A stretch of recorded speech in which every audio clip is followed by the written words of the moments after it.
privés pour un montant d'environ 2,5 millions. Notre groupe souhaite vous interroger sur votre politique dans ce domaine important pour la collectivité.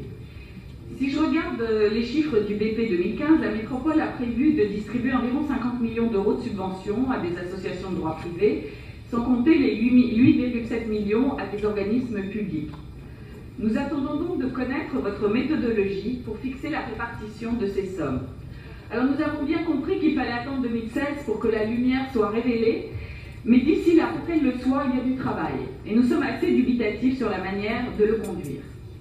Michel Forissier vous avait interpellé lors du précédent conseil sur ce sujet, en vous rappelant que le Conseil général avait déjà fait adopter une procédure d'analyse qui pouvait servir de base.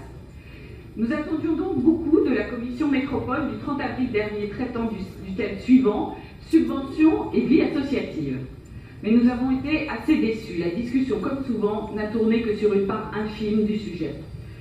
Si on regarde en effet les subventions aux associations, parmi elles, on peut estimer que les subventions distribuées jusqu'ici par le département représentaient environ 20 millions d'euros dans le BP 2015. Mais ce ne sont que des estimations. En effet, la présentation de la commission concernait seulement 3,5 millions de ces subventions ex-départementales, et finalement le débat n'a tourné que sur 760 000 euros, soit ce qui constituait la dotation cantonale laissée jusqu'ici à la discrétion de chaque conseiller pour son territoire. Pour 2015, en ce qui concerne cette dotation, les montants distribués seront identiques à ceux de 2014, faute d'avoir eu le temps de construire une stratégie.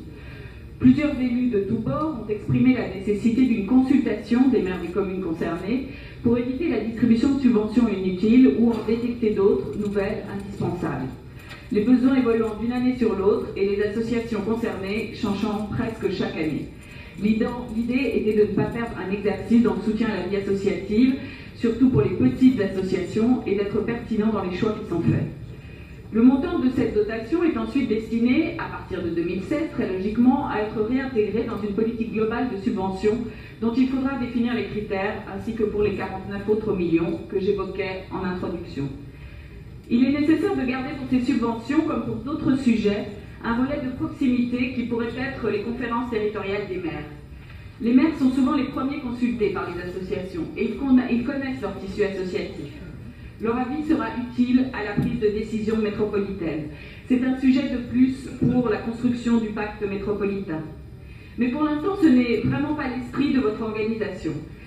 La distribution sera faite par la commission vie associative, présidée par Mme Bruniera et M. Dapassano. Le circuit de demande de subvention, le circuit provisoire de demande de subvention qui a été présenté était tellement complexe qu'il n'a pas été possible de le lire sur l'écran, tellement il y avait des échelons, et on nous a indiqué qu'il serait transmis en document annexe. Beaucoup d'efforts restent donc à faire pour la simplification.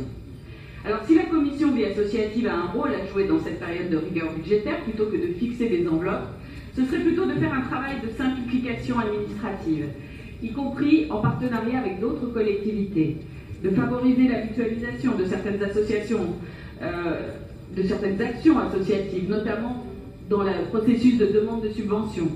L'occasion est donnée à la métropole d'être innovante. Il faut la saisir pour être plus efficace en ayant comme objectif de rendre davantage service à nos concitoyens et d'optimiser les financements. Nous avons appris lors de cette commission que le traitement d'une subvention coûte à minima 240 € à la collectivité. Cela doit nous amener à réfléchir sur les montants versés et sur le circuit de prise de décision. Enfin, et c'est essentiel, il faut établir des critères financiers, des ratios, des objectifs à atteindre pour le choix des associations accompagnées et les lister avec une trajectoire d'économie de fonctionnement. Alors une première ébauche de cette réflexion a été présentée en commission développement économique, mais elle reste assez générale sur les grands principes. Elle donne des critères pas toujours précis et surtout elle n'explique pas comment ces critères sont appliqués individuellement à chaque subvention. En conclusion, nous ne comprenons toujours pas les axes stratégiques de votre politique métropolitaine de subvention qui doit se construire à partir de deux systèmes, celui du département et celui du Grand Lyon, qui pour l'instant coexistent mais ne se mélangent pas. Nous sommes en mai 2015. Pour présenter un véritable projet pour 2016 et réaliser des économies, il va falloir être vraiment innovant, au risque de passer encore une année pour rien. Nous voyons sur différents sujets, nous verrons lors de ce conseil, la voirie par exemple, ou les offices HLM, que la mutualisation attendue recule au fur et à mesure que les mois passent. Espérons qu'en ce qui concerne les subventions, vous arriverez à construire un mode opératoire qui facilite la vie des associations, qui soit efficace, transparent et performant en termes financiers. Je vous remercie. Merci bien, j'ai bien entendu.